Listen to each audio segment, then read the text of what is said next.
Hello everyone, first of all welcome to my YouTube channel. Last videos में हमने discuss किया था कि कैसे आप सेंट्रल यूनिवर्सिटी जो भी आपका एंट्रेंस है तो उसकी स्ट्रेटेजीज वीडियोस थी, आपको कैसे करना है। अरियंत के भी हमने वीडियोस ऑलरेडी अपलोड कर दी है। तो एक स्टूडेंट्स की मेल आई थी कि मैम जैसे आपका क्लोजो, नीडो, आर्कनो, हाइपोक्लेडो वहाँ से क्वेश्चन एक फिक्स रहता है तो उस पर एक वीडियोस बनाई जाए। वैसे आपने चैनल प्लेलिस्ट में चेक नहीं किया, हमने ऑलरेडी उसके ऊपर वीडियोज बनाई हुई है, ठीक है। लेकिन फिर भी हम एक बार रिवाइज करवा देते हैं। वो हमने तब हमारे पास बोर्ड नहीं था ना, तब हमने वो वीडियोस बनाई थी। तो आज हम एक बार फिर से रिकैप करवा रहे हैं। आपका काफी सिंपल क्वेश्चन है, इजी है आपका वो।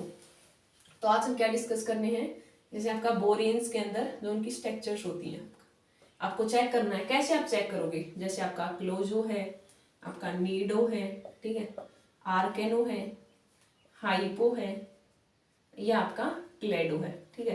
तो आपका क्लोज हो सकता है नीडो, आर्कनो, हाइपो और क्लेडो।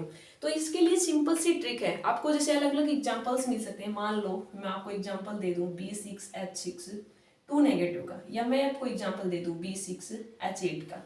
सिंपल एग्जांपल दिया, मैं आपको एग्जांपल दे दूं B4H10 का दे सकती हूँ। आपको एग्जांपल्स में डिफरेंट, अब मान लो ऐसे भी आ सकता है आपका C2B4H10 आ गया, सपोज दैट ऐसे आ गया।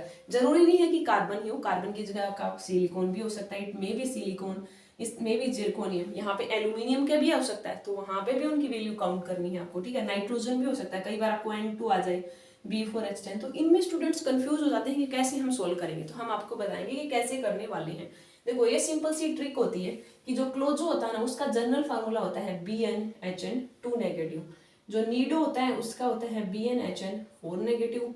जो आर्केनो होता है उसका होता है BnHn6 नेगेटिव। हाइपो होता है उसका होता है BnHn8 नेगेटिव, ठीक है। क्लोजो, नीडो, आर्केनो, हाइपो। क्लेडो का होता है BnHn10 नेगेटिव। और इससे पीछे बात करें तो सुपर क्लोज और हाइपर क्लोज होता है, वहां से तो क्वेश्चन नहीं पूछते। अब मान लो इस टाइप का आपको एग्जाम्पल दे रखा हो, मान लो B6H8 है, तो सबसे पहले आपकी इंटेंशन आपको इस जनरल फॉर्मूले में करना है, मतलब जो बोरोन और हाइड्रोजन है ना उनको इक्वल करना है आपको। तो इक्वल कैसे करोगे, बोरोन इतने करने हैं आपको, B6 है। अब हाइड्रोजन को आपको 8 में से 6 गए तो कितने बचे, 2। अब मान लो 6 ही आपको हाइड्रोजन करने हैं, तो 6 गए, टोटल 8 थे, 8 में से 6 गए तो 2, वो यहाँ पे चार्ज लगा दो नेगेटिव। अब ये कौन सी बन रही है, BN क्या अच्छा है, BnHn2 नेगेटिव। BnHn2 नेगेटिव कौन सी फॉर्म होती है, क्लेजो। तो इसकी स्ट्रक्चर आप बोल दोगे कि क्लोजो है। अब देखिए, अब आपके बाद क्या करना है, सिंपल याद रखो कि B और H को सेम करना होता है आपको। तो B आपने लिख दिया 4 है, अब हाइड्रोजन है 10, करने 4 है तो 4 लिख लो। अब कितने करने हैं आपने, 4। अब टोटल कितने, उसमें से माइनस कर दो, जो माइनस करके जो वैल्यू आएगी ना वो ऊपर चार्ज में चली जाएगी। अब 10 - 4 करोगे तो कितना आ जाएगा आपका, 6 नेगेटिव आ गया। अब देखो BnHn6 नेगेटिव, BnHn6 नेगेटिव क्या होता है, आर्केनो। तो इसकी स्ट्रक्चर्स क्या होगी आपकी, आर्केनो, ठीक है, सिंपल। अब ये तो जनरल सिर्फ बोरोन और हाइड्रोजन गिवन था ना, तब हमने डिस्कस किया। मान लो बोरोन की जगह आपका कार्बन आ जाए, बोरोन भी साथ में हो, कार्बन, तो तब आपकी क्या रहेगी, सबसे पहले इस कार्बन को BH की टर्म, बोरोन और हाइड्रोजन की टर्म में लिख लीजिएगा। अब आपको सिंपल पता है, देखिए क्या पता है आपको कि बोरोन है, उसका एटॉमिक, उसका वैलेंस इलेक्ट्रॉन 3, बोरोन का मतलब होता है कि 3 इलेक्ट्रॉन है, total 5 atomic number, 3 valence electron. Carbon का मतलब क्या होता है आपका, 4 होते हैं वैलेंस इलेक्ट्रॉन। तो कार्बन को हम ऐसे लिख सकते हैं, कोई प्रॉब्लम है आपको, इलेक्ट्रॉन की टर्म में इक्वल लिख, हाँ कोई प्रॉब्लम नहीं है, क्योंकि बोरोन में हमें पता है कि 3 इलेक्ट्रॉन होते हैं, हाइड्रोजन में आपका 1 इलेक्ट्रॉन होता है। तो 3 + 1 करो कितना आ गया, 4 इलेक्ट्रॉन आ गया, तो दोनों इक्वल। तो दैट मीन्स कहीं भी आपको क्वेश्चंस में कार्बन गिवन है तो आप क्या करोगे, कार्बन को BH की तरह लिख लीजिए, कार्बन को BH लिख लीजिए, B2B4H10 ऐसे लिख लीजिए। अब काउंट करिए, बोरोन कितने हो गए, 4 2 6, तो B6। अब हाइड्रोजन देखिए 10 और 2 12, 12 हो गए। अब देखिए, अब हमने आपको बताया था कि हाइड्रोजन और बोरोन इक्वल होने चाहिए इस फार्मूले, क्योंकि आपको N चाहिए सेम।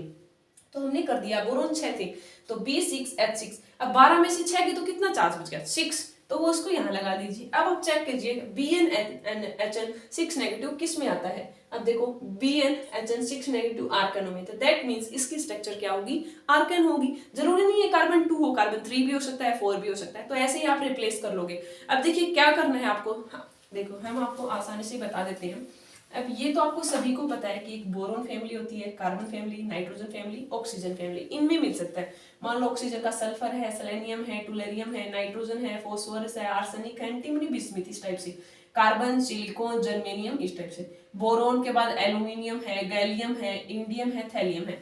अब इनके बैलेंस इलेक्ट्रॉन आपको पता है कि 3 होते हैं, इसके 4 होते हैं, 5 होती हैं, 6 है, किसी क्वेश्चंस में आपको सल्फर दे रखा है, मान लो ऐसे होता है H2B4H10, तो सबसे पहले आप क्या करोगे, जो भी एक्स्ट्रा आइटम उनको बोरोन की टर्म में लिखना है, बोरोन और हाइड्रोजन।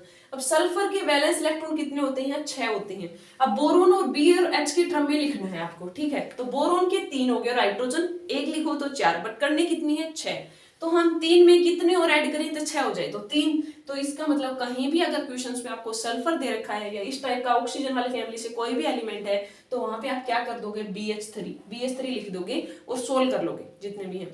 मान लो किसी क्वेश्चंस में आपका फास्फोरस दे रखा है, तो आप क्या करोगे, बोरोन हाइड्रोजन की टर्म में लिखोगे।